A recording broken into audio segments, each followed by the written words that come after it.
यार CM Punk का हिसाब किताब तो बिल्कुल अलग चल रहा है, क्योंकि आज का जो एनएक्सटी का शो था वहां पर सीएम पंक थे, मतलब वो बैक से आए थे। और आप इस फोटो में भी देख सकते हो कि बस एनएक्सटी में क्या चल रहा है, भाई माहौल सब कुछ सही है। इवन बिना फैंस को बताए ऑब्जर्व करने के लिए चीजें सीएम पंक बिल्कुल यहाँ पे ऐसे बैठे हुए हैं, और बैठे भी ऐसे हैं कि शायद किसी को पता भी ना चले कि इस शो में सीएम पंक है। क्योंकि वैसे अगर सीएम पंक इस शो में आएंगे तो सोचो डब्ल्यूडब्ल्यू इसको कैसे दिखाएगी। अभी आ नहीं रहे वो 25 मार्च का जो रॉ का एपिसोड है वहां पे, तो उसके लिए कैसे अलग से अनाउंस किया, लोगों की हाइप है। लेकिन एनएक्सटी के शो पर भी सीएम पंक थे, कोई परफॉर्मेंस के लिए नहीं लेकिन सिर्फ देखने के लिए, टैलेंट्स की हेल्प करने के लिए। तो ये वाला डेफिनेटली सीएम पंक अलग है। अब वो उस दिमाग से बात निकाल ही दो कि अब झगड़ा वगड़ा कुछ होगा, क्योंकि लग रहा है कुछ कहीं से तो पता नहीं, कहीं तो गए हिमालय पे अच्छे से अपना कुछ मेडिटेशन वगैरह कोई तो ज्ञान लेके आए, क्योंकि ये सीएम पंक पहले वाले कंट्रोवर्शियल सीएम पंक से तो बहुत बहुत ज्यादा ही अलग है। Okay, hello chatters, my name is Rohit and you are watching wrestle chatter.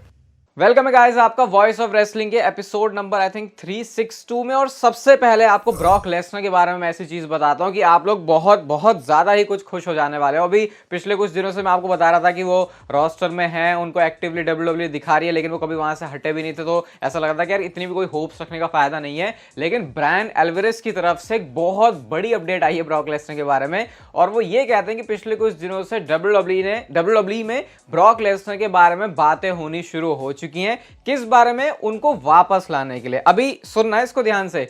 कहने का मतलब यह है कि डब्ल्यूडब्ल्यूई दोबारा से इंटरेस्टेड है ब्रॉक लेसनर को कंपनी में लेके आने के लिए। अब ऐसा भी नहीं है कि ब्रॉक लेसनर कोई दूसरी कंपनी में चले गए हैं या फिर कोई सिचुएशन आपको पता, उनके ऊपर एलिगेशंस लगे हैं जो कि अभी पता नहीं है हमको कि वो सच हैं झूठ हैं, उसके ऊपर काफी ज्यादा कार्रवाई होगी, उसके बाद शायद चीजें क्लैरिटी के साथ पता चलेंगी। लेकिन डब्ल्यूडब्ल्यूई के अंदर ऐसी बातें होना शुरू हो चुकी हैं कि चलो ब्रॉक लेसनर को वापस से कंपनी में लाते हैं। अभी सुनो, इसमें नेगेटिव चीज पहले बताता हूं, पॉजिटिव बताता हूं। नेगेटिव चीज का मतलब ऐसा नहीं है कि बस प्लान हो रहा है तो एकदम से ब्रॉक लेसनर आ गया, क्योंकि यहाँ पर बहुत सारे कॉम्प्लिकेशंस हैं। जो सिचुएशन है वो ऐसी नहीं है कि कोई क्लॉज में बात लिखी हुई है फिर कॉन्ट्रैक्ट में लिखी हुई है। ये सिचुएशन ऐसी है कि वो सीरियस वाली थोड़ी हो जाती है। तो यहाँ पे ऐसा नहीं होता कि भाई चलो बात करिए और आ गए। बहुत सारी चीज़ों के गो थ्रू जाया जाएगा पहले, उसके बाद वो चीज़ होंगी। बट सबसे पॉजिटिव चीज़ ये कि एटलीस्ट डब्ल्यूडब्ल्यूई के अंदर इस बारे में बात शुरू हुई है, क्योंकि मुझे ऐसा लग रहा था कि डब्ल्यूडब्ल्यूई इंटरेस्टेड ही नहीं होगी ब्रॉक लेसनर को लेके आने में, कि चल भाई ठीक है इस नाम को हम जितना ज्यादा कम यूज करें वही ठीक है। जैसे गेम के अंदर भी हमने देखा डब्ल्यूडब्ल्यूई 2K24 जो है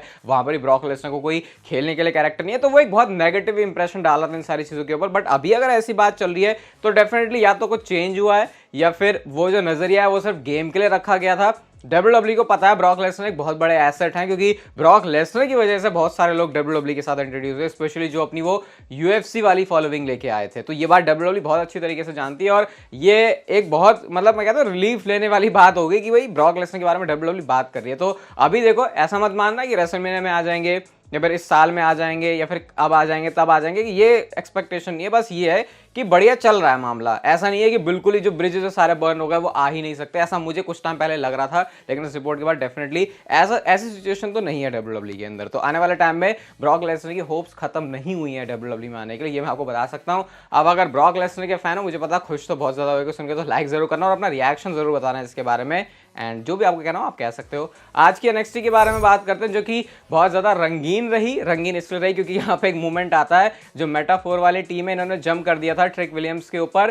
तो मेटाफोर के अंदर ही जो एक सुपरस्टार है जिनका नाम है लैश लेजेंड, वो उनका और ट्रिक विलियम्स का मूवमेंट हो गया आज नेक्स्ट से, ठीक है। मूवमेंट सीन बना दिया, मतलब इन्होंने डब्ल्यूडब्ल्यूई की ये जो क्लिप्स है बहुत ज्यादा वायरल होती है सोशल मीडिया पे ऐसी। अब बाद में ये पता चला, मतलब वो हुआ ऐसा था कि वो नेगेटिव रोल में थी, फिर वो पॉजिटिव रोल वाला बंदा ये साथ में कैसे आ गए। तो वो हीट ऑफ द मूवमेंट में ऐसा दिखाया कि जैसे कि उन्होंने बदला ले लिया किस करके, ऐसा करके पता नहीं क्या, जो भी ऐसा दिखाने की कोशिश करी इन्होंने। लेकिन एक्चुअल में ये रियल लाइफ में भी एक दूसरे को डेट करते हैं, इस वजह से ये एंगल डब्ल्यूडब्ल्यूई दिखा पाई। लेकिन उस टाइम पर जो पॉप और रिएक्शन बहुत अच्छा मिलता है, एंड डेफिनेटली डब्ल्यूडब्ल्यूई को व्यूअरशिप भी अच्छी मिलने वाली है इस चीज से। आज शो पर वैसे जो शॉन स्पीयर्स है उनका मैच भी हो जाता है रिज हॉलैंड के साथ, बहुत एक्सट्रीम मैच था, और शॉन स्पीयर्स अपना मैच जीत भी चुके हैं डब्ल्यूडब्ल्यूई के अंदर डेब्यू करने के बाद। तो अभी फिलहाल आए हैं डब्ल्यूडब्ल्यूई के अंदर, लैंड हुए, तो अच्छे तरीके से डब्ल्यूडब्ल्यूई बुक कर रही है उनको, और शायद इस बात की उनको गारंटी मिली होगी तभी वो वापस कंपनी में भी आए हैं। चलो जी, लोगन पॉल की अनाउंसमेंट की बात कर लेते हैं, जो कि मैंने आपको कल वाली वीडियो में बताया था कि करने वाले हैं, और ये भी बताया था कि नेक्स्ट वीडियो में ये भी बता दूंगा कि वो अनाउंसमेंट क्या है। तो वो ना रेसलमेनिया से रिलेटेड है ना उनके चैंपियनशिप से रिलेटेड है, वो है समर स्लैम से रिलेटेड।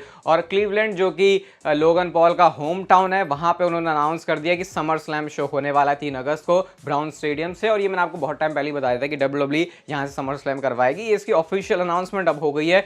50-60 हज़ार से ऊपर लोग आएंगे स्टेडियम के अंदर, तो आप सोच सकते हो कि समर स्लैम इस बार की कितनी बड़ी फील देने वाली है। और मैंने आपसे बोला भी था कि शायद रॉक भी वहाँ पर कम्पीट कर सकते हैं। तो फिर अब जो सारे जो सिनेरियो हैं वो बनते वैसे दिखाई दे रहे हैं कि डब्ल्यूडब्ल्यू इसको बहुत बड़ा बनाएगी। इसके बाद ट्रिपल एच ने ट्वीट भी किया यहाँ पे, जहाँ पे खुद बता रहे हैं कि समर स्लैम वापस आ रही है क्लीवलैंड में। आई थिंक 1996 ऐसा कुछ लोगन पॉल ने बोला था लास्ट टाइम यहाँ पे शो हुआ था। तो लोगन पॉल ने यहाँ पे जो बड़ी बड़ी बातें बोल दी कि लिब्रॉन जेम्स के साथ भी क्या पता वो अपना मैच कर सकता है। ट्रिपल एच ने बोला भाई थोड़ा थम जा, हमको खुद देखने दे, हम क्या करेंगे आगे जाके, जो चीज़ें हैं वो जैसे प्लान आउट होती है फिर वैसे हम प्लान्स रखेंगे। इस वाले इम्पल्सिव के शो पर ना एक लोगन पॉल ने इंटरेस्टिंग चीज़ को भी एड्रेस किया, और वो है जो प्राइम वाला स्पॉन्सर है, जिसको मैंने भी आपको बोला था कि कैसे बहुत ज़्यादा नेगेटिव रिएक्शन मिल रहा है इस चीज़ को कि भाई प्राइम की बॉटल इन्होंने बीच में छाप दी है। मतलब रिंग जो इतनी बढ़िया चमचमाती हुई क्लीन लगती थी, अब वो ऐसी लगेगी कि यार ये बीच में क्या लगा दिया इन्होंने। तो लोगन पॉल ने इसके बारे में खुद अपने शो में बात करी, और वो कहते हैं कि जो डाई हार्ड रेसलिंग फैंस है उनके लिए देखना थोड़ा सा मुश्किल ज़रूर होगा। और विंस मैकमैन के वो स्टेटमेंट की बात भी वो करते हैं, क्योंकि मैंने आपको बताया था विंस की वजह से ही अब तक वो जो रिंग है वो बिल्कुल इतनी क्लीन रही है, क्योंकि विंस ने कभी वहाँ पर चाहा भी नहीं था। लेकिन उन्होंने बोला कि वो चीज़ एट द एंड होनी थी, और मैं अभी अपना जो कैरेक्टर प्ले कर रहा हूं उसके हिसाब से वो सबसे ज्यादा सूट कर रहा था, और करा भी भाई। क्योंकि अगर कोई बीच में कोई ब्रांड लगा देते, सोचो इन्होंने जो है ये स्निकर्स ब्रांड लगा दिया जो रेसलमेनिया को स्पॉन्सर कर रहा है, आप सोचो बीच में छपा हुआ है, तो ये प्रमोशन होना तो छोड़ो, उल्टा गालियां और पड़ जाती हैं उनको। लेकिन लोगन पॉल की प्राइम ड्रिंक को दिखाते भी वो ऐसे ही हैं, मार्केटिंग थोड़े नेगेटिव वे में करते हैं, लेकिन इसका मतलब ये नहीं उनकी सेल्स डाउन होती हैं। तो अपने कैरेक्टर का यूज करके उन्होंने प्राइम को जो है मैट पर लगा दिया, और इससे हमको सीखना भी चाहिए भाई कि कैसे जो है धंधा बनाया जाता है, क्योंकि अमीर होने के लिए धंधा करना बहुत जरूरी होता है। तो ये धंधा मतलब बिजनेस की बात हो रही है यहाँ पे, और कोई धंधे की बात नहीं हो रही। ये तो लोगन पॉल ने इसका ही एक्सप्लेनेशन दिया। भाई सही बंदा है बहुत लोगन पॉल, कुछ काफ़ी हरकतें ऐसी हो जाती हैं लोगन पॉल की जो ऐसा लगता है कि यार अभी तो बच्चों की तरह हरकतें हैं, लेकिन कुछ कुछ चीज़ें बहुत ज़्यादा ब्रिलियंट और स्मार्ट मूव होते हैं, और उसमें से ये प्राइम का बीच में आना है। और इसको ये भी कहा जा रहा है कि डब्ल्यूडब्ल्यू और ये प्राइम के बीच जो डील हुई है, ये डब्ल्यूडब्ल्यू की सबसे बड़ी डील है, लार्जेस्ट डील, पता नहीं कुछ तो इसका नंबर है, तो कुछ ना कुछ धमाकेदार तो है यहाँ पे। आप मुझे इसके बारे में अपना ओपिनियन बताना, ये जो मैं इंटरनेट पर चीज़ें देख रहा हूँ उसके बाद आपसे डिस्कस कर रहा हूँ।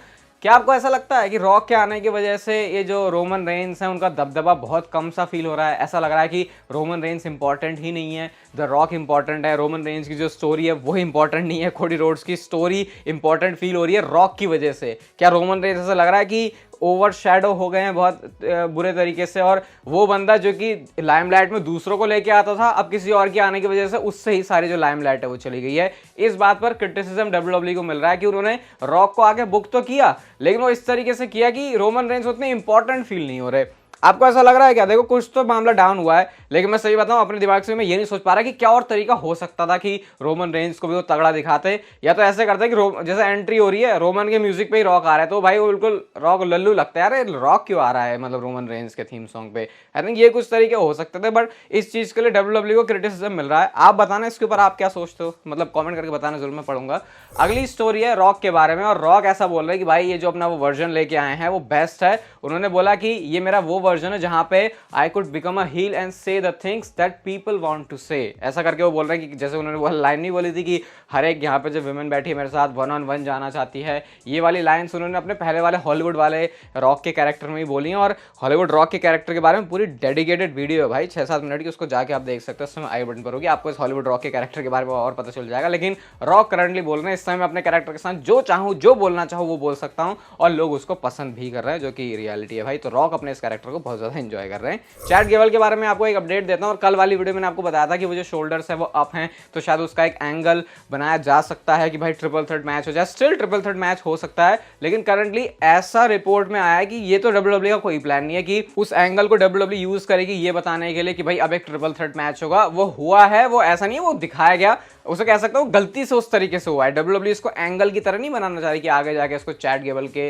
ट्रिपल थ्रेट मैच बनाने के लिए यूज करेंगे। इवन डब्ल्यूडब्ल्यू अब इंप्रोवाइज कर सकते हैं, लेकिन ऐसा कुछ प्लान है नहीं डब्ल्यूडब्ल्यू का। करंटली तो सिंगल्स मैच की तरफ ही डब्ल्यूडब्ल्यू जा रही है, और बहुत डिसअपॉइंटमेंट भी हो रही है। सोचिए यार चैट गेबल जिसके लिए इतना मोमेंटम था, उसको रेसलमेनिया में मैच नहीं मिलेगा। चलो हो सकता है बारी आ जाए उनकी अगले साल, क्योंकि चैट गेबल डिजर्विंग तो है, ये बात तो माननी पड़ेगी। डैनियल ब्रायन ने एक बहुत बड़ी चीज रिवील करी भाई अपने SXSW पैनल के ऊपर आके, और यहाँ पे वो बोलते हैं कि विंस मैकमैन ने एक बार मेरे से खुद ये पूछा था कि मुझे ये बताओ कि AEW कंपनी इस समय ऐसा क्या कर रही है जो हम नहीं कर रहे हैं। और विंस मैकमैन ने आई गेस ये बात तब बोली थी जिस टाइम पर AEW का जो स्टॉक है वो बहुत हाई चल रहा था, मतलब उनके टिकट्स वगैरह सब बहुत अच्छे से बिक रही थी, WWE के पास उनका पूरा कंपैरिजन हो रहा था, उन्होंने काफी शोज रेटिंग में जो है WWE को बीट भी किया हुआ था उस टाइम पे। तो ये बात डैनियल ब्रायन ने रिवील करी है। और विंस मैकमैन मतलब ये ऐसा बोला जाता है ना कि हम अवॉइड करते हैं, इग्नोर करते हैं, भाई बिजनेस ऐसी चीज नहीं होती जहाँ पे दूसरे अपने अपने राइवल को जो है तुम इग्नोर कर सको किसी भी तरीके से। तो WWE वहां पर उसी चीज को यूज कर रही थी, हालांकि ओपनली कभी WWE ने इसके बारे में कुछ बोला नहीं। हम चलते हैं हमारी आज की नेक्स्ट फाइनल स्टोरी की तरफ, और ये है रॉक के बारे में। और रॉक का जो कॉर्पोरेट वाला एंगल है, आप लोग उसको नोटिस करो कि WWE ज्यादा यूज नहीं कर रही है, जबकि ऐसा लगा था कि बोर्ड ऑफ डायरेक्टर्स का पार्ट बने तो इसको बहुत ज्यादा यूज किया जाएगा। और इसके पीछे एक जो पॉसिबल रीजन है वो है कि WWE इस कॉर्पोरेट रॉक वाले कैरेक्टर की जो स्टोरी है, इसको कैरेक्टर है, इसको अभी थोड़ा सा होल्ड पर डाल रही है, और इसका यूज किया जाएगा तब जब इसकी सबसे ज्यादा जरूरत होगी। और वो कब होगा अभी आपको पता है, ऑलरेडी जो स्टोरी है, जो हाइप है, वो सब कुछ बन चुकी है। अब इसमें यहाँ पे ज्यादा कॉम्प्लिकेटेड करने की चीजों को जरूरत नहीं है, लेकिन जब एक मूवमेंट आएगा तब इस कॉर्पोरेट रॉक वाली चीज को भी WWE बहुत अच्छी तरीके से स्टैब्लिश करके दिखाएगी। क्योंकि आपको याद ही होगा वो स्मैकडाउन में ट्रिपल एच का जो प्रोमो था जहां पर उन्होंने बोला था कि मुझे नहीं फर्क पड़ता कि कौन कहां पे कौन से टेबल पे बैठता है, मैं कंट्रोल में हूं, और सारी चीजें इस चेहरे से होते हुए जाएंगी पहले। तो उस चीज को WWE यूज जरूर करने वाली है, अभी नहीं दिख रहा, लेकिन हाँ WWE इसको आगे जाके दिखाई, क्योंकि अभी WWE को जितना कुछ चाहिए, जो करना चाहिए, वो सब कुछ उनके पास है। तो ऐसी कोई टेंशन वाली बात है नहीं। और अगर आपको भी ये वीडियो देख के मजा आ गया होगा तो इसको लाइक जरूर कर देना, शेयर कर सकते हो अपने फ्रेंड्स के साथ जिनको WWE में इंटरेस्ट है। और तब तक लेते रहो फिर जिंदगी के मजे।